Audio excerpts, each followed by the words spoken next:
Everybody, good morning. कैसे हो सब लोग? आई होप सब एकदम ठीक होंगे। तो welcome back to the channel and welcome back to फंडा नंबर 7।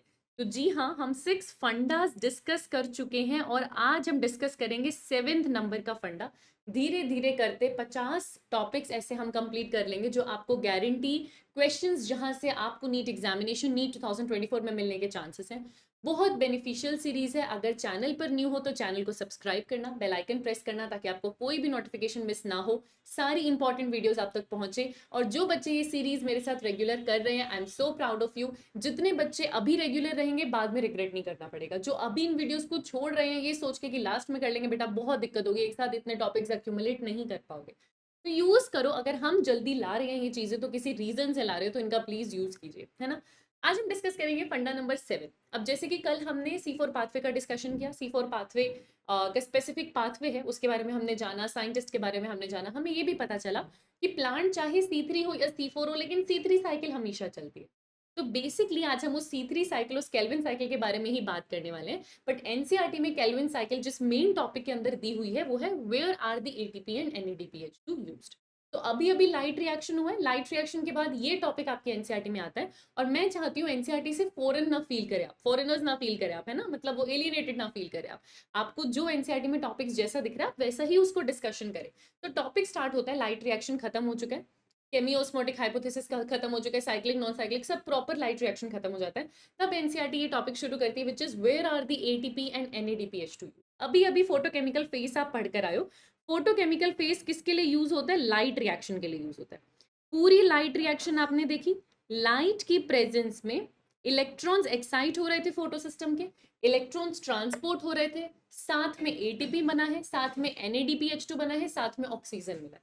तो अगर मैं आपसे पूछूं कि बेटा लाइट रिएक्शन के रिजल्ट्स क्या होते हैं, क्योंकि क्वेश्चन आपसे क्या पूछ रहा है, एटीपी और NADPH2 यूज कहाँ होने वाले, तो पहले बताओ तो सही कि ये मिले कहाँ से थे। ये लाइट रिएक्शन से मिले थे। अभी थोड़ी देर पहले हम लाइट रिएक्शन पढ़ते हैं इस चैप्टर में एनसीईआरटी में, तो हमें पता चलता है कि लाइट रिएक्शन के नेट प्रोडक्ट्स की अगर मैं आपसे बात करूं, प्रोडक्ट्स की आपसे मैं बात करूं, तो हमें 3 चीजें ऑब्टेन होती है बेटा लाइट रिएक्शन में। एटीपी मिलता है, ठीक है। एटीपी हमको नॉन साइक्लिक और साइक्लिक फोटोफॉस्फोराइलेशन दोनों में मिलता है। फिर हमें NADPH2 मिलता है। NADPH2 हमें सिर्फ नॉन साइक्लिक फोटोफॉस्फोराइलेशंस से मिलता है, साइक्लिक से हमको नहीं मिलता। साथ में ऑक्सीजन का रिलीज होना, वो भी नॉन साइक्लिक फोटोफॉस्फोराइलेशन के टाइम ही होता है, नॉन साइक्लिक रिएक्शंस के टाइम ही होता है जब ऑक्सीजन रिलीज होता है। ये ऑक्सीजन रिलीज तो ल्यूमन ऑफ थाइलाकोइड में हुआ था, पर कुछ टाइम बाद आप जानते हैं ये डिफ्यूज आउट हो जाएगा, ये क्लोरोप्लास्ट से निकल जाएगा बाहर, स्टोमा से लीफ के बाहर भी चला जाएगा। तो 3 प्रोडक्ट आपके पास आते हैं लाइट रिएक्शन के बाद। आपको एटीपी मिलता है, आपको NADPH2 मिलता है, आपको ऑक्सीजन मिलता है। क्या इस ऑक्सीजन को आप आगे कहीं भी लेकर जा पाएंगे? नहीं। क्यों नहीं लेके जा पाएंगे? बिकॉज ये डिफ्यूज आउट कर जाएगा, ये डिफ्यूज आउट कर जाएगा। पहले ये क्लोरोप्लास्ट के बाहर आएगा बेटा, फिर जो स्टोमेटल पोर होता है वहां से एटमॉस्फेयर में चला जाएगा। तो इसको तो आप आगे यूज नहीं कर सकते। लेकिन जो आपको ये एटीपी मिला है, जो आपको ये NADPH2 मिला है, ये एनर्जी के सोर्सेस है और इन्हीं का यूज किया जाता है फर्दर डार्क रिएक्शन में, जिसको कहा जाता है बायोसिंथेटिक फेज।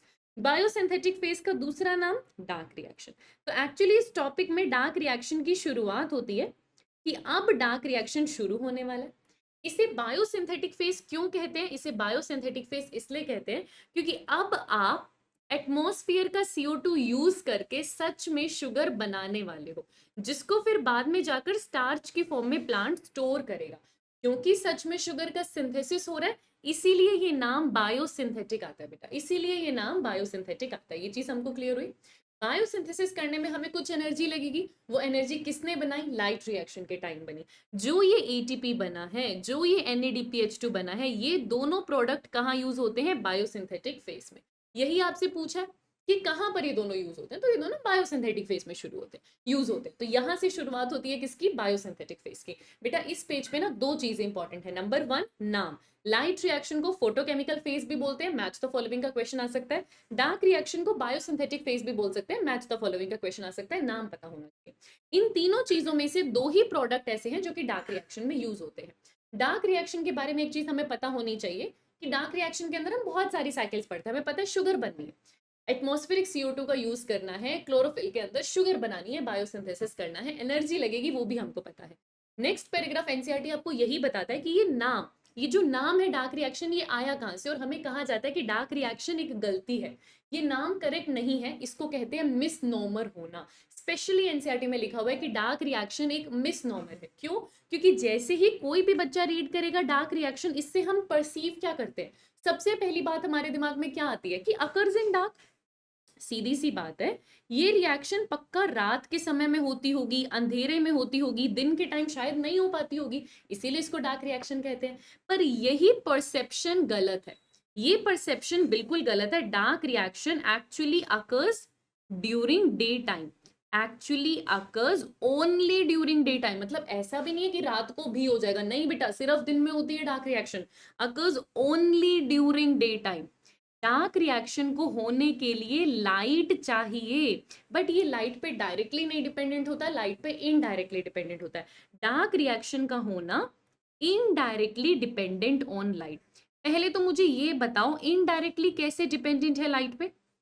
क्योंकि जैसे कि लाइट रिएक्शन में होता है, सीधा सीधा लाइट को रिसीव करते हैं पिगमेंट, इलेक्ट्रॉन की मूवमेंट होती है, एटीपी बनता है, ऐसा कुछ नहीं है, सीधा सीधा लाइट को रिसीव नहीं कर रहे, पर लाइट रिएक्शन में जो प्रोडक्ट बने थे उन पर डिपेंडेंट है। क्योंकि डार्क रिएक्शन लाइट रिएक्शन के प्रोडक्ट पर डिपेंडेंट है, इसीलिए हम कहते हैं कि ये लाइट पर इनडायरेक्टली डिपेंडेंट है। इनडायरेक्टली कहने से मेरा क्या मतलब है?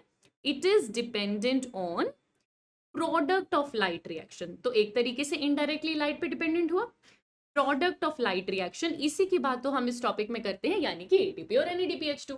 अब जब तक लाइट नहीं होगी तो एटीपी NADPH2 नहीं बनेगा, नहीं बनेगा तो डार्क रिएक्शन नहीं चलेगी, इसलिए डार्क रिएक्शन भी बेटा दिन के समय ही चलती है।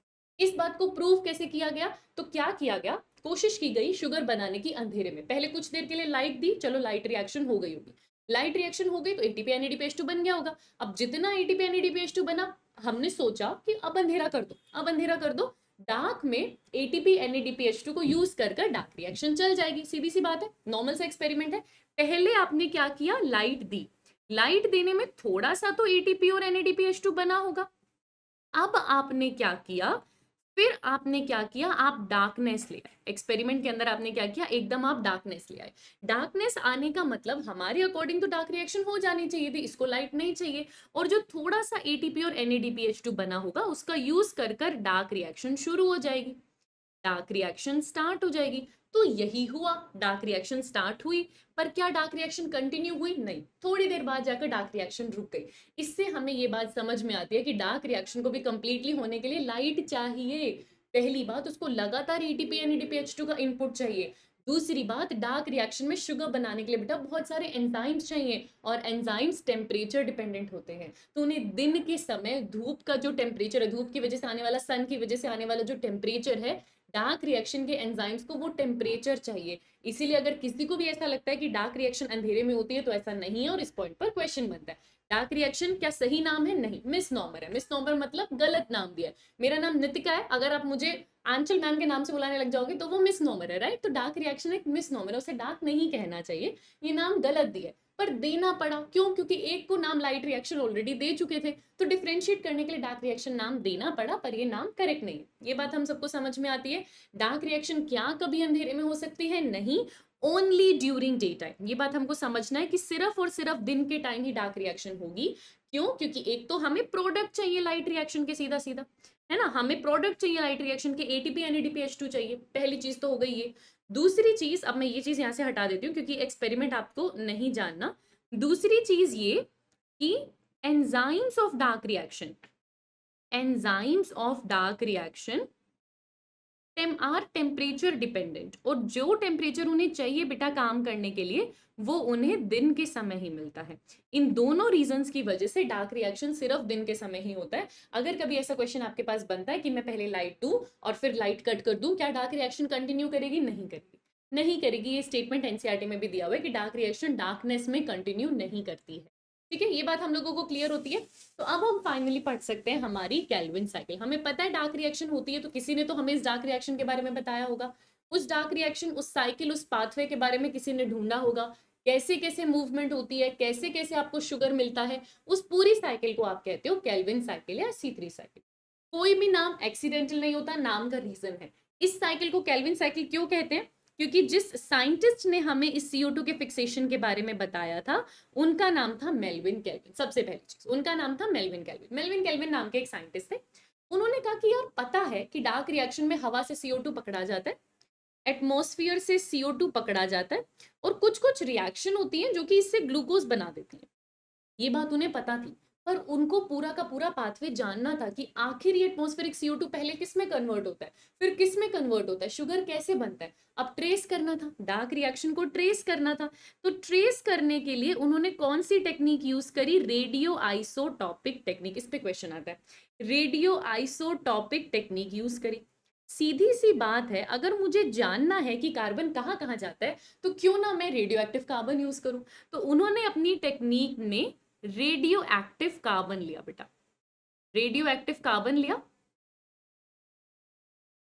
सॉरी रेडियो एक्टिव कार्बन लिया। ठीक है, कार्बन कैसा था? रेडियो एक्टिव था, ये बात आपको पता होनी चाहिए, वेरी इंपॉर्टेंट। कार्बन कैसा लिया? रेडियो एक्टिव लिया। ठीक है, रेडियो एक्टिव कार्बन ले लिया। अब जहां जहां वो कार्बन जाएगा आप इजीली उसको ट्रेस कर सकते हो, क्योंकि वो रेडियो एक्टिव लाइट एमिट करेगा, सीधी सी बात, बढ़िया। किसकी फोटोसिंथेसिस स्टडी करी? एल्गी की। एल्गी का छोटा बॉडी फॉर्म है ना, तो स्टडी करना थोड़ा सा इजी होगा, ट्रेस करना थोड़ा सा इजी होगा। इस रेडियो एक्टिव कार्बन को CO2 बनाया। CO2 किससे बनाया? रेडियो एक्टिव कार्बन का यूज कर कर, रेडियो एक्टिव कार्बन का यूज कर कर CO2 बनाया, एटमॉस्फेयर में दिया। किसको दिया? एल्गी को दिया, क्योंकि ये एल्गी की फोटोसिंथेसिस स्टडी करना चाहते थे, वहां पर ट्रेस करना थोड़ा सा इजी होता है। ठीक है, तो उन्होंने कहा कि ठीक है चलो एल्गी का फोटोसिंथेसिस हम लोग ट्रेस करते हैं, जहां जहां कार्बन जाएगा हमें पता चल जाएगा कि शुगर कैसे बनती है। कौन कौन से एल्गी लिए ये एनसीईआरटी में नहीं लिखा हुआ, बट ये PYQ में है और यहाँ से क्वेश्चन आता है। तो एल्गी, ग्रीन एल्गी लिए ऑफ कोर्स, एक तो हो जाएगा क्लोरेला, एक याद रखना सेनेडेस्मस। ये दोनों एग्जाम्पल याद रखना, एक क्लोरेला और एक सेनेडेस्मस, दो एग्जाम्पल हमारे पास आते हैं जिसपे स्टडी करी थी मेल्विन केल्विन ने। मेल्विन केल्विन हमारे पास हो गए साइंटिस्ट का नेम। इन्होंने रेडियो एक्टिव टेक्निक यूज करी, रेडियो एक्टिव कार्बन यूज किया, जहां जहां ये कार्बन जाता गया ये ट्रेस करते गए, और पूरा ट्रेस कर कर इन्होंने हमें केल्विन साइकिल के बारे में बताया, और वही केल्विन साइकिल हमको पढ़नी होती है। इससे पहले कि मैं पूरी केल्विन साइकिल के तीनों स्टेप्स आपको डिटेल में बताऊं जो मेल्विन केल्विन की डिस्कवरी थी, उससे पहले एक छोटा सा टॉपिक आता है जिसमें आपको डिस्कस करना होता है कि सबसे पहले जो हवा में ये CO2 है इसको पकड़ने के लिए कौन आता है? The primary acceptor of CO2। एक अलग से सब टॉपिक भी आपके एनसीईआरटी में दिया हुआ है, और ये चीज बहुत इंपॉर्टेंट है, इसलिए हम इसको डिस्कस करेंगे। मानते हैं जैसे ये CO2 प्लांट के अंदर आएगा, आप ये बात मानते हो, किसी ना किसी फॉर्म में कन्वर्ट होगा और फाइनली जाकर ग्लूकोज बनेगा, पूरी साइकिल होगी, हमको पढ़नी होगी, ठीक है। लेकिन सबसे पहले जब हवा से CO2 आया, उसको कैच करना, उसको सबसे पहले कैच कर कर किसी केमिकल कंपाउंड में कन्वर्ट करना, जो चीज हवा में गैस की फॉर्म में थी उसको पकड़कर किसी केमिकल सब्सटेंस में कन्वर्ट करना, वो करता है प्राइमरी एक्सेप्टर ऑफ CO2, जिसे हम कहते हैं प्राइमरी एक्सेप्टर ऑफ CO2। सबसे पहला कोई ऐसा एक्सेप्टर होगा जो कि CO2 को पकड़ेगा, उस गैस को पकड़ के अपने कार्बन के साथ कार्बन को ज्वाइन करेगा और कोई नया केमिकल सब्सटेंस बनाएगा, वो होगा प्राइमरी एक्सेप्टर ऑफ CO2। एक बार उसने CO2 पकड़ ली बेटा, इसको बोलते हैं कार्बोक्सिलेशन करना। प्राइमरी एक्सेप्टर ऑफ CO2 क्या करता है? सबसे पहली चीज में वो कार्बन डाइऑक्साइड का फिक्सेशन करता है, क्योंकि जो हवा में कार्बन डाइऑक्साइड गैस की फॉर्म में थी उसको पकड़कर किसी केमिकल सब्सटेंस में कन्वर्ट करेगा। यानी एटमॉस्फेयर में जो CO2 थी वो उसको अटैच करेगा अपने साथ और किसी ना किसी नए केमिकल सब्सटेंस में कन्वर्ट करेगा। इसको बोलते हैं बच्चे CO2 फिक्सेशन, या फिर इसको एक और नाम दिया जाता है क्या? कार्बोक्सिलेशन, या फिर इसको क्या नाम दिया जाता है? कार्बोक्सिलेशन। ये CO2 फिक्सेशन या carboxylation is actually the first step of Kelvin cycle. This is first step of Kelvin cycle. मानते हैं आगे जाकर केल्विन साइकिल थोड़ी कॉम्प्लिकेटेड होगी, जो भी होगी हम पढ़ लेंगे, लेकिन पहली चीज हमें पक्का पक्का से पता है कि क्या होना पड़ेगा, हवा में जो CO2 है उसे पकड़ना पड़ेगा। पकड़ेगा कौन? प्राइमरी एक्सेप्टर ऑफ CO2, और क्योंकि वो पकड़ेगा तो उसकी वजह से क्या होगा? CO2 का फिक्सेशन होगा। CO2 के फिक्सेशन होने को आप क्या बोल सकते हो? कार्बोक्सिलेशन भी बोल सकते हो। ये पहला स्टेप होता है केल्विन साइकिल का, और कहा जाता है कि मोस्ट क्रूशियल स्टेप भी यही है। हवा से CO2 को पकड़ना सबसे ज्यादा क्रूशियल स्टेप है। इसके लिए एक बात एनसीईआरटी लिखती है, most crucial step, most crucial step of Calvin cycle. सबसे ज्यादा क्रूशियल स्टेप भी यही होता है। ये चीज हम सबको समझ में आई। CO2 फिक्सेशन करना है, उससे आप कार्बोक्सिलेशन भी कह सकते हो। ये पहला स्टेप होता है, बहुत क्रूशियल स्टेप होता है। इसको करने में जो चीज एक्सेप्ट करेगी वो प्राइमरी एक्सेप्टर ऑफ CO2 होगा और डेफिनेटली एक एंजाइम होगा। अगर मैं केल्विन साइकिल की बात करूं तो केल्विन साइकिल के केस में ये प्राइमरी एक्सेप्टर कौन होता है बेटा, जो हवा से CO2 को पकड़ता है? तो एक सब्सटेंस हमारे पास है, एक मॉलिक्यूल हमारे पास है जिसका नाम है RuBp। कौन होता है प्राइमरी एक्सेप्टर? डायरेक्ट क्वेश्चन यहां से आएगा, जो पहली लाइन मैंने यहां पर लिखा है कि केल्विन साइकिल में CO2 को सबसे पहले पकड़ने कौन आता है? RuBp आता है। RuBp क्या है जी? तो देख लो, RuBp एक शुगर है, एक शुगर है। शुगर कौन सी है? कीटोज शुगर है। हमने पढ़ा था डीएनए के बारे में, हम डिटेल में पढ़ते हैं। डीएनए के बारे में हम बायोमोलिक्यूल्स में भी पढ़ते हैं, हम मॉलिक्यूलर बेसिस ऑफ इनहेरिटेंस में भी पढ़ते हैं। तो डीएनए में आपको याद होगा राइबोज शुगर होती है, 5 कार्बन की राइबोज शुगर होती है, वो होती है एल्डिहाइड शुगर। मैंने ली है 5 कार्बन की कीटोज शुगर, तो उसका नाम है राइब्यूलोज। एक शुगर होती है बेटा, उस शुगर का नाम होता है राइब्यूलोज। मुझे बताओ राइब्यूलोज क्या है? 5 कार्बन की शुगर है। 1 2 3 4 5, 5 कार्बन की शुगर है। कीटोज शुगर है तो सेकेंड कार्बन पे कीटोन बना दो। उसके सिवा बाद में आपको क्या करना है? OHH लगाना है बस। ये तो हमने बायोमोलिक्यूल में पढ़ा है ना कि बाकी जितना भी स्पेस होता है, जितनी भी वैलेंसी होती है, उसको H से और OH से आप फिल कर देते हो। ये राइब्यूलोज, इतना सिंपल है राइब्यूलोज बनाना। 5 कार्बन की एक शुगर होती है जिसे आप राइब्यूलोज कहते हो। लेकिन ये कंपाउंड सिर्फ राइब्यूलोज तक सीमित नहीं है, इसकी फुल फॉर्म होती है राइब्यूलोज 1,5 बिस फॉस्फेट। यानी पहले नंबर के कार्बन पर भी एक फॉस्फेट लगा हुआ है, 5th नंबर के कार्बन पर भी एक फॉस्फेट लगा हुआ है। तो फुल फॉर्म क्या होती है इसकी? Ribulose 1,5 bis phosphate. और शॉर्ट फॉर्म क्या होती है बेटा? RuB।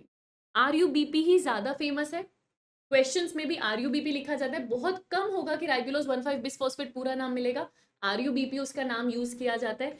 RuBp क्या है? एक कीटोज शुगर है, ये बात हम सबको पता होनी चाहिए। ठीक है, यही प्राइमरी एक्सेप्टर होता है CO2 का। अब मुझे एक बहुत बहुत बहुत सिंपल सी चीज आंसर करो। एक मेरे पास RuBp है। अच्छा, क्या RuBp का डायग्राम ड्रॉ करने को आएगा? नहीं, ये मैंने समझाने के लिए बताया ताकि समझाना थोड़ा सा इजी हो जाए, है ना। आएगा नहीं, बनाना नहीं, आपको इतनी टेंशन मत लेना। मेरे पास एक मॉलिक्यूल है RuBp का। कितने कार्बन है? अभी आपने देखे 5 कार्बन की एक शुगर है। इसमें किसी को कोई डाउट है? 5 कार्बन की एक शुगर होती है। ये वो सब्सटेंस है जो कि एटमॉस्फेयर से CO2 ले रहा है। CO2 में कितनी कार्बन होती है बेटा? 1 कार्बन होती है। इसमें कोई दिक्कत है? कोई दिक्कत नहीं है। अब 5 कार्बन और 1 कार्बन जब जुड़ते हैं तो क्या बनता है? 6 कार्बन। 5 कार्बन और 1 कार्बन जब जुड़ता है तो क्या बनना चाहिए? कुछ ऐसा सब्सटेंस बनना चाहिए जो 6 कार्बन का है। तो बहुत से साइंटिस्ट को ये लग रहा है कि अगर प्राइमरी एक्सेप्टर RuBp है, RuBp को तो हम क्या कह दे रहे हैं कि RuBp तो प्राइमरी एक्सेप्टर है, यानी सबसे पहले CO2 को कोई पकड़ रहा है। तो RuBp, मैं ये बात बार बार क्यों बोल रही हूँ बेटा? क्वेश्चन आता है, प्लीज याद रखना, यहीं से आता है। तो प्राइमरी एक्सेप्टर कौन है? RuBp। उसने पकड़ लिया CO2। अब पकड़ लिया CO2 तो साइंटिस्ट को क्या लग रहा है? 5 और 1 कार्बन, 6 कार्बन बनना चाहिए। यानी पहला स्टेबल प्रोडक्ट कार्बोक्सिलेशन का, पहला स्टेबल प्रोडक्ट CO2 फिक्सेशन का कौन बनना चाहिए? कोई 6 कार्बन का मॉलिक्यूल बनना चाहिए। पर ऐसा हुआ नहीं। जब ट्रेस किया और जब हमने देखा तो हमें मॉलिक्यूल मिला इस कन्वर्जन के बाद, जो कि था फोस्फोग्लिसरिक एसिड। ग्लाइकोलिसिस याद है? फोस्फोग्लिसरिक एसिड याद है? 3 कार्बन का। तो वो मिला हमें। यहाँ पे हमें क्या मिला? Phosphoglyceric acid. Phosphoglyceric acid, 3 phosphoglyceric acid. 3 phosphoglyceric acid की शॉर्ट फॉर्म क्या होती है बेटा? 3PGA। और ऑप्शंस में भी आपको 3PGA बहुत ज्यादा मिलने वाला है, इसलिए मैं आपको यूज टू करवा देना चाहती हूँ इस नाम से। आपको क्या मिला? 3PGA। 3PGA फोस्फोग्लिसरिक एसिड है। जो ये ग्लिसरॉल वर्ड आता है ना, ये 3 कार्बन से आता है। तो ये एक एसिड है, यानी इस पे COOH ग्रुप होगा और ये 3 कार्बन का होगा। तो इतनी बात आपको पता होनी चाहिए कि 3PGA में 3rd कार्बन पर फोस्फेट होता है। फुल फॉर्म क्या है? 3 फोस्फोग्लिसरिक एसिड। अगर किसी को जानना है, किसी को इंटरेस्ट है, तो मैं बना के दिखा सकती हूँ। ग्लिसरॉल वर्ड इसलिए आया क्योंकि 3 कार्बन है, 3 कार्बन है। पहले कार्बन पर OOH होगा, एल्डिहाइड नहीं है, एसिड है, क्योंकि इन्होंने बता दिया कि एसिड प्रेजेंट है। 1 2 3 3rd कार्बन पर फोस्फेट है, ये बात भी आपको बता दी है। तो ये है 3 फोस्फोग्लिसरिक एसिड। ये होता है आपके पास 3 फोस्फोग्लिसरिक एसिड। बाकी आपको OH और H से बैलेंस करना होता है बस। ठीक है, तो 3 कार्बन का एक कंपाउंड है। ड्रॉ करने को नहीं आएगा, इसलिए मैं यहां से हटा रही हूँ। क्या मिला? 3 कार्बन का एक कंपाउंड मिला। अब मुझे खुद बताओ कि 5 5 + 1 कितना होना चाहिए? 6 कार्बन, लेकिन बन क्या रहा है? 3 कार्बन। तो क्या एक मॉलिक्यूल इनफ है? नहीं, 3 कार्बन अगर सब्सटेंस बन रहा है तो वैसे 2 मॉलिक्यूल बने। तो जब RuBp हवा से CO2 को पकड़ता है केल्विन साइकिल में, तो RuBp 3PGA के 2 मॉलिक्यूल्स बने। यही स्टेप होता है कार्बोक्सिलेशन का। केल्विन साइकिल का पहला स्टेप कार्बोक्सिलेशन यही होता है, जिसमें RuBp ने CO2 को पकड़ा और 2 मॉलिक्यूल बना दिए 3PGA के। आपसे क्वेश्चन पूछा जाएगा, तो पहला क्वेश्चन आपसे पूछा जाएगा ये, प्राइमरी एक्सेप्टर ऑफ CO2 कौन है? मैं फिर से लिख रही हूं सारे क्वेश्चन क्योंकि आपके दिमाग में फिट हो जाना चाहिए। प्राइमरी एक्सेप्टर ऑफ CO2 कौन है? आप आंसर देंगे RuBp है। ठीक है। दूसरी चीज, first stable product of carboxylation या first stable product of Calvin cycle. मैंने C3 साइकिल देखी, मैं केल्विन साइकिल देख रही हूँ। पहला ही स्टेप हुआ कार्बोक्सिलेशन। ये जो मैंने अभी यहाँ पर आपके सामने ये पूरा का पूरा स्टेप ड्रॉ किया है, ये किसका स्टेप है बेटा? कार्बोक्सिलेशन का। ये किसका स्टेप है बेटा? कार्बोक्सिलेशन का। और कार्बोक्सिलेशन केल्विन साइकिल का पहला स्टेप होता है, ये बात मैं आपको बता चुकी हूँ। तो कार्बोक्सिलेशन में जो प्रोडक्ट बनेगा वो पहला स्टेबल प्रोडक्ट होगा। पहला स्टेबल प्रोडक्ट क्या है इस साइकिल का? पहला स्टेबल प्रोडक्ट है इस साइकिल का 3PGA। दूसरा क्वेश्चन आएगा तो यहां से आएगा। 3PGA के कितने मॉलिक्यूल बनते हैं? 2 मॉलिक्यूल बनते हैं और 3PGA 3 कार्बन का होता है। RuBp 5 कार्बन का होता है। जहां जहां से क्वेश्चन आ सकता है, मैं सारी चीजें साथ साथ में लिख रही हूँ। ये जितने भी पॉइंट्स में यहां से लिख रही हूँ सबसे क्वेश्चन आएगा। तीसरी चीज जहां से क्वेश्चन आएगा वो है एंजाइम का नाम, और ये बहुत इंपॉर्टेंट है। ये जो पहला स्टेप है कार्बोक्सिलेशन का स्टेप है, ये इतना आसान नहीं है, ये है भी बहुत क्रूशियल स्टेप, और इसको करने वाला एंजाइम भी बहुत खास है।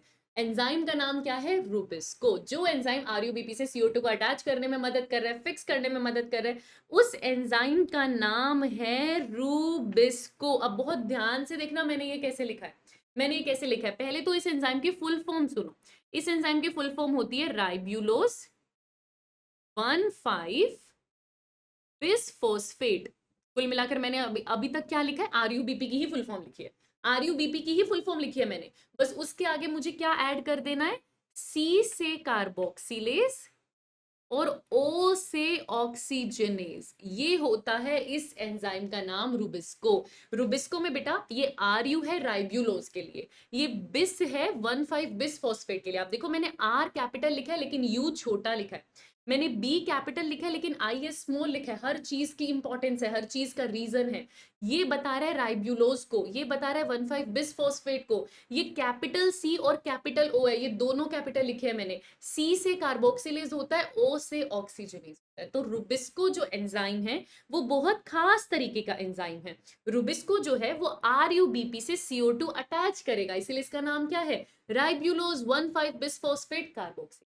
लेकिन आपको एक एक्स्ट्रा चीज भी दिख रही होगी, ऑक्सीजनेज, यानी कि हमारे रूबिस्को एंजाइम को RuBp से ऑक्सीजन जोड़ना भी आता है। ये मैंने आपको कल वाले फंड ऑफ द डे में बताया था, बहुत अच्छे से बताया था। जिन्होंने नहीं पढ़ा उस वीडियो को जरूर देखना। RuBp से CO2 भी जुड़ सकता है, O2 भी जुड़ सकता है। दोनों ही जोड़ने का काम कौन करता है? रूबिस्को करता है। रूबिस्को बहुत ही मनचला किस्म का एंजाइम होता है। रूबिस्को की अगर मैं आपसे बात करूं, इसकी खास बात यह है कि मोस्ट अबंडेंट एंजाइम है।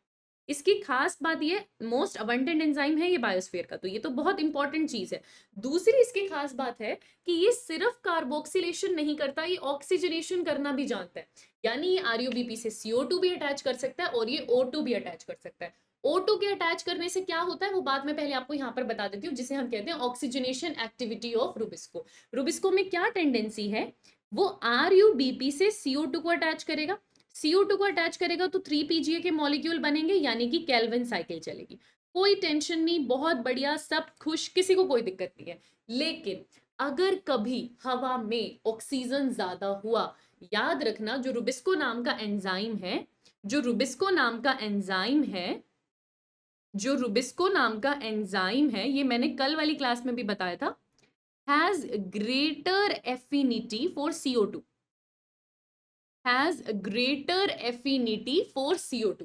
यानी अगर हवा में बेटा CO2 O2 से ज्यादा है एटमॉस्फेयर में, या मैं कहूं CO2 O2 के बराबर है एटमॉस्फेयर में, दोनों केसेस में रूबिस्को कार्बोक्सिलेशन ही करता है।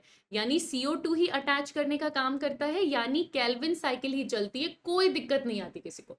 कोई दिक्कत नहीं आती किसी को। लेकिन अगर गलती से एटमॉस्फेयर में ऑक्सीजन ज्यादा निकल गया तो आरयूबीपी क्या कर देता है, तो रुबिस्को क्या कर देता है, आरयूबीपी से ऑक्सीजन जोड़ देता है। और आरयूबीपी के साथ ऑक्सीजन जुड़ने से जो साइकिल चलती है उसका नाम होता है C2 साइकिल, या फिर जिसे हम कहते हैं फोटो रेस्पिरेशन। ये मैंने कल भी बताया, मैं दोबारा से बता, और एक बार ये फोटो रेस्पिरेशन चल गया तो ये बहुत वेस्टफुल प्रोसेस है। ये प्लांट का बहुत एनर्जी वेस्ट करेगा, एटीपी लगवा देगा, CO2 का नुकसान करेगा। यही फोटो रेस्पिरेशन नुकसान की चीज होती है। यही आपको बताया हुआ है ऑक्सीजनेशन एक्टिविटी ऑफ रुबिस्को में, कि रुबिस्को के पास एक कमी है। अगर ऑक्सीजन ज्यादा हुआ ना तो ये फोटो रेस्पिरेशन चलवा देगा। इसीलिए C3 प्लांट में एक टेंशन होती है कि अगर फोटो रेस्पिरेशन चल गया तो बहुत ज्यादा नुकसान हो जाएगा। तो एवोल्यूशन ने क्या बनाया, C4 प्लांट। C4 प्लांट ने अपने आप को इस तरीके से मैनेज कर रखा है कि उनमें कभी भी फोटो रेस्पिरेशन नहीं होता। लेकिन C4 प्लांट में भी शुगर बनाने के लिए कौन सा पाथवे चलता है, C3 साइकिल चलती है। इसलिए जब भी हम C3 साइकिल की बात करते हैं, एक चीज हमें C3 साइकिल के बारे में जरूर लिख लेनी चाहिए। ये पॉइंट आप सब यहां पर लिखेंगे कि इट इज द बेसिक या मोस्ट इंपॉर्टेंट, या मैं कहूं कॉमन पाथवे। एक बहुत बेसिक या बहुत कॉमन पाथवे है इन both C3 and C4 plants. ठीक है, चाहे C3 प्लांट हो बेटा, चाहे C4 प्लांट हो, केल्विन साइकिल सबसे बेसिक और कॉमन पाथवे होता है शुगर बनाने का। Again very important. ठीक है, तो हमने आसपास की सारी चीजें पढ़ ली। अब हमें बस लास्ट चीज पढ़नी है, वो होती है स्टेप्स, की एक्चुअली हो क्या रहा है, हम केल्विन साइकिल कैसे करते हैं। केल्विन साइकिल का पहला स्टेप कार्बोक्सिलेशन है, ये तो हम बहुत अच्छे से देख चुके हैं। इसी को CO2 फिक्सेशन भी कहते हैं, इसी को CO2 फिक्सेशन भी कहते हैं। ये मोस्ट क्रूशियल स्टेप भी होता है, ये मोस्ट क्रूशियल स्टेप भी होता है। ये स्टेप क्या है ये भी आप सबको पता है कि इस स्टेप के अंदर एक आरयूबीपी नाम की शुगर होती है, उससे CO2 को अटैच किया जाता है, रुबिस्को नाम का एंजाइम मदद करता है, और दो मॉलिक्यूल बनते हैं 3-फॉस्फोग्लिसरिक एसिड के। जो एंजाइम आता है वो बहुत खास एंजाइम है, उसका नाम है रुबिस्को। ठीक है, इसको आप कहते हैं कार्बोक्सिलेशन। आप इसको इस स्टेप के अंदर भी देख सकते हैं बेटा। एक्चुअली केल्विन साइकिल ना बहुत बड़ी है, काफी सारे स्टेप्स होते हैं उसके अंदर, लेकिन हमें ना उसको सिर्फ 3 स्टेप्स के अंदर डिवाइड कर दिया गया। हमारे लिए 3 फेसेस बना दिए गए, हमें सारे स्टेप्स याद नहीं करने। तो ये बहुत अच्छी चीज हो गई है, हमें सिर्फ 3 फेसेस याद रखने हैं। कि पहली चीज हुई कार्बोक्सिलेशन। कार्बोक्सिलेशन में हमने क्या देखा, ये आरयूबीपी हमारे पास था, राइबुलोज 1,5 बिसफॉस्फेट, जिसको आरयूबीपी बोल सकते हैं। आरयूबीपी को एटमॉस्फेयर से CO2 और वाटर मिलेगा। यहाँ मैं एंजाइम का भी नाम लिख देती हूँ। एंजाइम का नाम यहाँ पर आ गया मेरे पास रुबिस्को। रुबिस्को की प्रेजेंस में कार्बोक्सिलेशन होगा। छोटा मोटा नहीं, बहुत इंपॉर्टेंट स्टेप है, पहला स्टेप है। थोड़ा डिफरेंट कलर ले लेते हैं। बहुत इंपॉर्टेंट स्टेप है, हमारे पास क्या आ रहा है, कार्बोक्सिलेशन। कार्बोक्सिलेशन, ठीक है, हो गया कार्बोक्सिलेशन। तो कार्बोक्सिलेशन की वजह से क्या मिल गया है हमको, 2 मॉलिक्यूल मिले हैं, हमारे पास आए हैं 3-फॉस्फोग्लिसरिक एसिड के। अब जिनको थोड़ी सी भी टेंशन हो रही है कि मैम यहाँ तो ग्लिसरिक एसिड नहीं लिखा है, यहाँ ग्लिसरेट लिखा है, मैंने आपको कल भी बताया बेटा 8 और एसिड एक ही बात हो, टेंशन नहीं लेना है, कुछ गलत नहीं लिखा हुआ है। तो यहाँ पर मेरे पास क्या आया है, 2 मॉलिक्यूल आया है 3PGA का। क्लियर हुआ, ये पहला स्टेप तो हम सबने बहुत अच्छे से पढ़ लिया था, है ना। ये 2 मॉलिक्यूल मेरे पास बने 3PGA के। उसके बाद आता है सेकेंड स्टेप। सेकेंड स्टेप को क्या कहते हैं बेटा, रिडक्शन। सेकेंड स्टेप को क्या कहते हैं, रिडक्शन। अब आपने केमिस्ट्री में ये चीज पढ़ी है, मैंने आपको ग्लाइकोलिसिस के टाइम भी बताया था।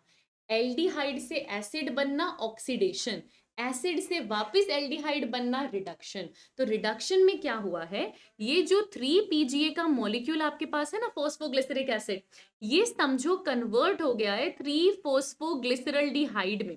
थोड़ा सा ग्लाइकोलिसिस पे चले जाओ वापस, तो याद है हमने 2 मॉलिक्यूल बनाए थे धाप के पागल, वो दोनों क्या थे, उनके नीचे भी एनसीईआरटी ने ट्रायोस फॉस्फेट लिखा हुआ था, क्योंकि वो भी 3 कार्बन की शुगर थी और 3rd कार्बन पर फॉस्फेट था। तो ऐसा समझो कि हमने एसिड को एल्डिहाइड में कन्वर्ट कर दिया। जैसे ही मैं एसिड को एल्डिहाइड में कन्वर्ट करूंगी, इस स्टेप को क्या कहते हैं, रिडक्शन। इस स्टेप को क्या कहते हैं, रिडक्शन। और इस स्टेप के अंदर एसिड से जब एल्डिहाइड बन रहा है, यहां पर एनर्जी की जरूरत होती है। एसिड को एल्डिहाइड बनाने में यानी कि रिडक्शन करने में एनर्जी की जरूरत होती है।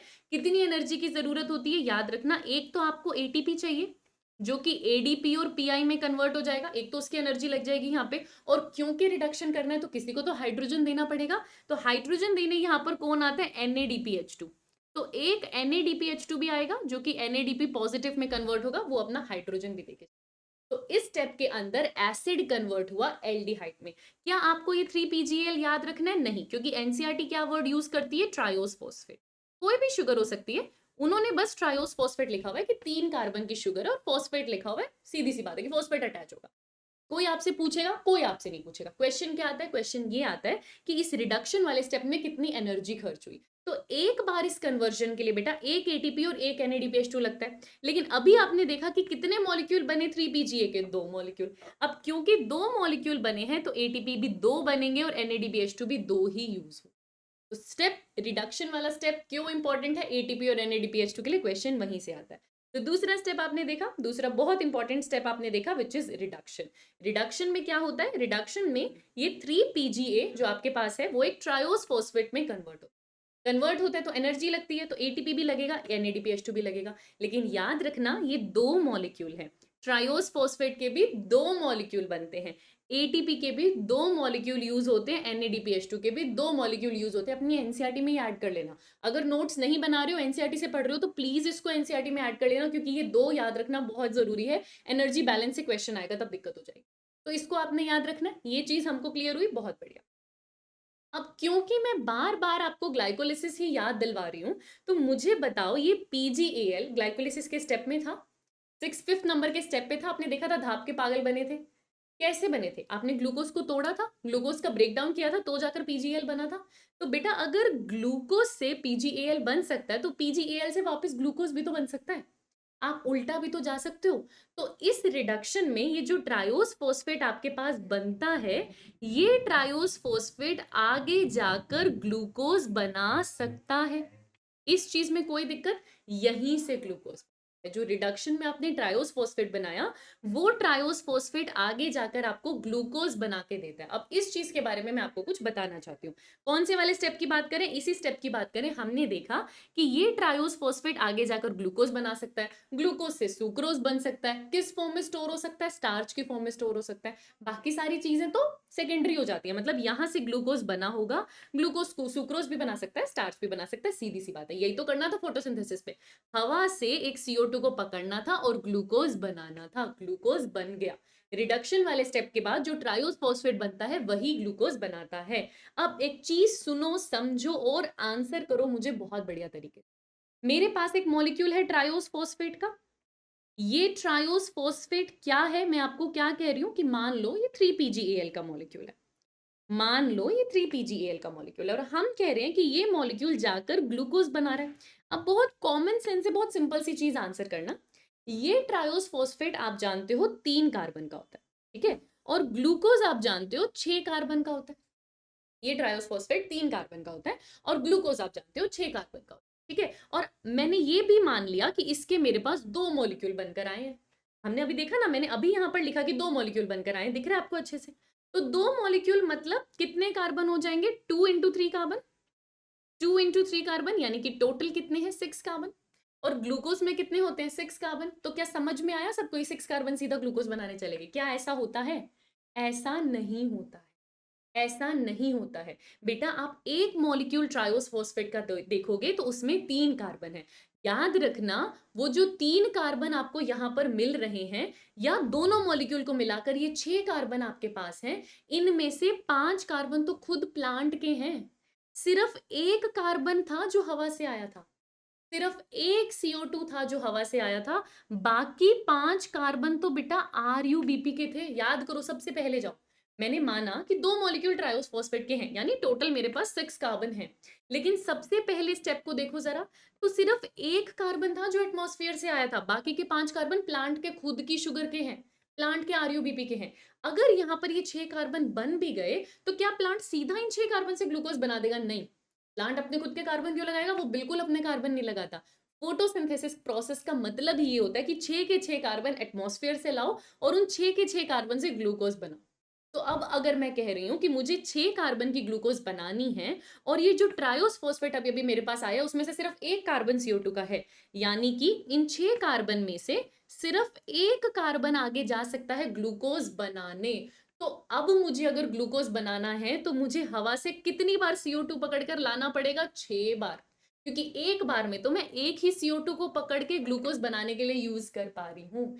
तो ये हाफ स्टेप बहुत इंपॉर्टेंट है। जैसे ही ट्रायोस फॉस्फेट बना, मानते हैं 2 मॉलिक्यूल यानी कि 6 कार्बन हैं, लेकिन इन 6 कार्बन में से मैं सिर्फ एक ही कार्बन ग्लूकोज बनाने के लिए यूज कर सकती हूँ, क्योंकि वही एक कार्बन हवा से आया था।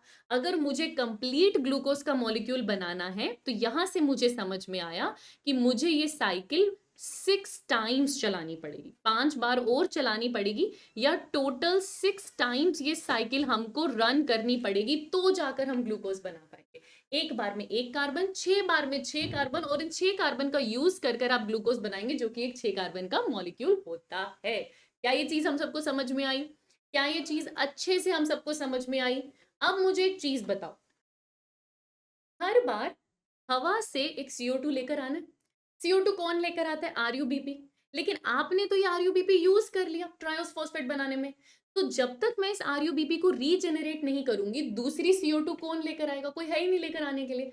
तो केल्विन साइकिल तब तक पूरी नहीं होती जब तक आप एक नया RuBP नहीं बना देते। आप एक नया RuBP बनाएंगे, वो फिर से एक नया CO2 पकड़ कर लाएगा, तो जाकर ये साइकिल दोबारा चलेगी। हमने RuBP की मदद से CO2 पकड़ा, 3PGA बनाया, ट्रायोस फॉस्फेट बनाया, ट्रायोस फॉस्फेट से हम ग्लूकोज बनाना चाहते थे, लेकिन हम सिर्फ एक ही कार्बन दे पाए, हमें ये साइकिल 6 बार चलानी है। और वैसे भी इन 6 कार्बन में से मैंने तो सिर्फ एक कार्बन ग्लूकोज बनाने के लिए यूज किया। मेरे ट्रायोस फॉस्फेट के पास टोटल 6 कार्बन होते हैं, जिसमें एक बार जब एक साइकिल चल रही होती है तो सिर्फ 1 कार्बन आगे ग्लूकोज बनाने में जाता है। बचे कितने? 5 कार्बन। और RuBP भी कितना होता है? 5 कार्बन का होता है। तो बचे हुए 5 कार्बन से बेटा आप RuBP को रीजेनरेट करते हैं। यहां से आती है तीसरी और बहुत इंपॉर्टेंट स्टेप, जिसको आप बोलते हैं रीजेनरेशन।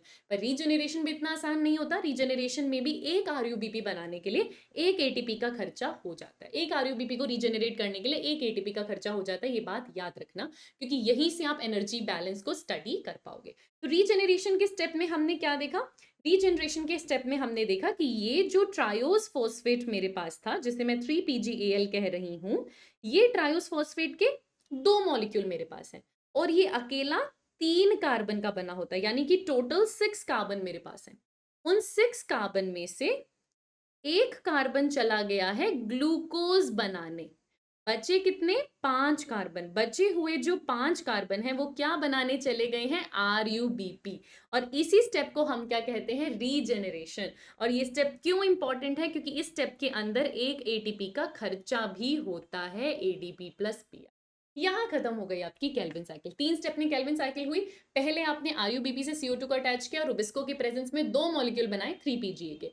फिर आपने किया रिडक्शन, जिसमें 3PGA कन्वर्ट हुआ किसी ट्रायोस फॉस्फेट में, 2 ATP 2 NADPH2 का खर्चा हुआ, 2 ट्रायोस फॉस्फेट बने। 2 ट्रायोस फॉस्फेट यानी 6 कार्बन, जिनमें से एक कार्बन चला गया ग्लूकोज बनाने, 5 चले गए रीजनरेशन करने, वहां पर ATP का खर्चा फिर से हुआ। पूरी साइकिल 6 बार चलानी पड़ेगी, तो जाकर एक ग्लूकोज बनेगा। ये बात हमको पता होनी चाहिए। This brings us to the final point of discussion of this topic, which is summary reaction. यहां से आपके पास अब जो क्वेश्चंस बन सकते हैं उनको देख लो किस तरीके के बन सकते हैं।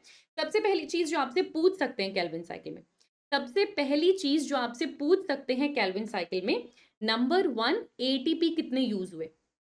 ठीक है, ये सब मैं किसके बारे में बात कर रही हूँ? 1 केल्विन साइकिल के बारे में। अगर आपसे क्वेश्चन पूछा जाए कि एक केल्विन साइकिल में कितने ATP यूज हुए, तो 2 ATP यूज हुए रिडक्शन के टाइम, 1 ATP यूज हुआ रीजनरेशन के टाइम, टोटल 3 ATP।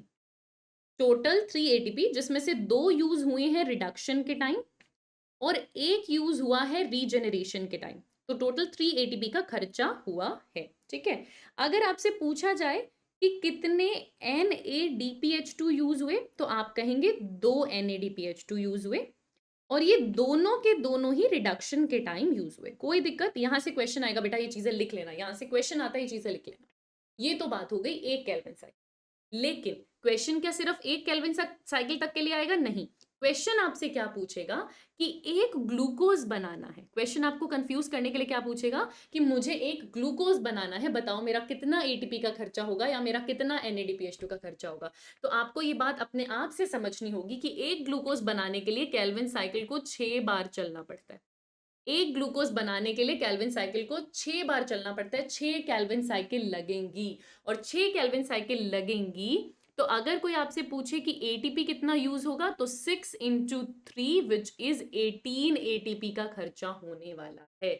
या आपसे पूछा जाए कि NADPH2 कितने यूज होंगे, तो 6 × 2 यानी कि 12 NADPH2 का आपको खर्चा होगा। अब इसको समझने के दो तरीके हैं, या तो आप ये कह दो कि 6 केल्विन साइकिल चलेगी, या आप ये कह दो कि मैंने स्टार्टिंग में ही 6 RUBP का यूज किया था, या फिर आप ये कह दो कि मैंने साइकिल एक ही बार चलाई लेकिन मैंने यहाँ पर 6 RUBP ले रखे थे। तो अगर आप 6 RUBP लेंगे तो भी सारी चीजें 6 टाइम्स मल्टीप्लाई होती जाएंगी, आंसर वही आएगा। अगर आप ये रिएक्शन लिखना चाहते हो तो 6 RUBP के साथ आप ये रिएक्शन को लिख भी सकते हैं। कैसे? इस तरीके से, ऐसे सोचो कि मैंने कहा कि मैंने स्टार्टिंग में 6 RUBP ही लिए, 6 RUBP लिए।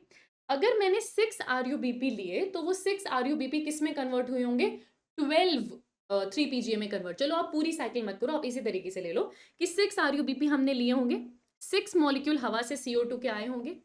ATP का कितना खर्चा हुआ होगा? अभी आपने देखा 18, तो 18 ATP का खर्चा हुआ होगा, 12 NADPH2 का खर्चा हुआ होगा। ये सारी चीजें मुझे देनी पड़ी होंगी। 6 RUBP, हवा से 6 CO2, 18 ATP, 12 NADPH2, ये सारी चीजों का खर्चा हुआ होगा। साथ में ऑफ कोर्स पानी भी, चलो उसको हम रिएक्शन के पार्ट में ना भी गिने। फिर इन सब चीजों की वजह से हुआ क्या होगा? 6 RUBP के 6 RUBP वापस रीजेनरेट हुए होंगे, उनको तो होना ही पड़ेगा वरना तो साइकिल चलती नहीं, तो 6 के 6 रीजेनरेट हो जाएंगे। जो ये 6 CO2 आपने यूज किए उसके बदले में आपको एक ग्लूकोज का मॉलिक्यूल मिल जाएगा, C6H12O6। जो 18 ATP आपने लगाए उसके रिस्पेक्ट में 18 ADP और PI बाहर आ जाएंगे और 12 NADP पॉजिटिव बाहर आ जाएंगे। ये आपके पास एंड रिएक्शन बन जाती है। क्वेश्चन जो आता है ना बेटा, क्वेश्चन यहीं से आता है। एक साइकिल के लिए पूछ लेंगे या 6 साइकिल के लिए पूछ लेंगे, क्वेश्चन यहीं से आता है। इतना अगर आपने कर लिया ना तो काम चल जाएगा, ठीक है। C3 साइकिल का पहला स्टेबल प्रोडक्ट PGA होता है, याद रखना। C4 साइकिल का पहला स्टेबल प्रोडक्ट ऑक्सैलोएसीटेट होता है, हमने कल पढ़ा था, याद रखना। यहाँ पर बेटा हम क्वेश्चंस देखें तो मैं आपको यही बताना चाहती हूँ कि ये जो तीनों टॉपिक है ना, C4 हो गया, लाइट रिएक्शन हो गया, C3 हो गया, तो ऑल्टरनेट कर कर क्वेश्चंस हमने यहाँ पर देखे हैं। हालांकि C4 से ज्यादा क्वेश्चन है, लाइट रिएक्शन से ज्यादा क्वेश्चन आए पिछले कुछ सालों में, है ना। कि जैसे केमियोस्मोटिक हाइपोथेसिस से पूछ लेंगे, या लाइट रिएक्शन के ट्रांसपोर्टेशन से आपसे पूछ लेंगे, तो ऑल्टरनेट करके पूछते हैं। उसको भी मैं नेक्स्ट टॉपिक में आपके साथ डिस्कस करूंगी। लेकिन क्योंकि आप जानते हो कि मिनरल न्यूट्रिशन हटा दिया है, ट्रांसपोर्ट हटा दिया है, तो बचे कुछ चैप्टर्स पर भार ज्यादा है। तो अब ये वाला टॉपिक यानी कि C3 से जो डायरेक्ट क्वेश्चन नहीं आता था उसके आने के चांस हैं। तो कुछ पहले का पैटर्न देख लो, जैसे क्वेश्चन आया, जैसे 2015 में क्वेश्चन आया था, in photosynthesis light independent reaction takes place in, कुछ नहीं बोला था, लाइट इंडिपेंडेंट बोला था। लाइट इंडिपेंडेंट से आपको समझना था डार्क रिएक्शन की बात हो रही है, C3 की बात हो रही है। और डार्क रिएक्शन कहाँ होता है? मैट्रिक्स में होता है। कहाँ होता है? मैट्रिक्स में होता है। अगर कोई डायरेक्ट स्टेप वाला क्वेश्चन आता है तो कुछ इस तरीके से आता है, आपसे पूछ लिया C3 प्लांट है, उनका पहला स्टेबल प्रोडक्ट क्या बनेगा डार्क रिएक्शन में, तो पहला स्टेबल प्रोडक्ट आपके पास क्या बनता है? 3-फॉस्फोग्लिसरिक एसिड। तो कुछ इस तरीके से क्वेश्चन आपके पास बनते हैं। हालांकि अगर मैं केमियोस्मोटिक हाइपोथेसिस या इलेक्ट्रॉन ट्रांसपोर्ट देखूं तो उनसे ज्यादा रिपीटेड क्वेश्चन हमारे पास है, हम उसको भी कल वाले टॉपिक में डिस्कस करेंगे। एक तरीके से आपका पूरा फोटोसिंथेसिस चैप्टर हम पढ़ लेंगे, लाइट भी पढ़ लिया, डार्क भी पढ़ लिया, एक फोटो रेस्पिरेशन बचा है, पूरा टॉपिक आपका यहाँ पर हो जाता है। इससे पहले कि कंप्लीट 100 डेज बायोलॉजी की सीरीज में ये टॉपिक आए, उससे पहले हमने पूरा चैप्टर यहाँ पर डिस्कस कर लिया। तो थ्रू फंडा ऑफ द डे, खास कर प्लांट फिजियोलॉजी, जहाँ रैशनलाइज्ड कंटेंट में टॉपिक्स हटे हैं, ज्यादा टॉपिक्स को इस बार इंपॉर्टेंस देने की जरूरत है इन चैप्टर्स में, है ना। तो thank you so much, I hope आपको ये टॉपिक अच्छे से समझ में आया हो। अगर इस बार यहाँ से आपके पास क्वेश्चन है जहाँ से आने के चांसेस हैं, तो आप इजीली उसको सॉल्व कर पाए, कोई दिक्कत ना हो, कोई परेशानी ना हो। Keep learning and thank you so much. मुझे कमेंट सेक्शन में बताना अगर fund of the day clear किया हो तो। Thank you so much.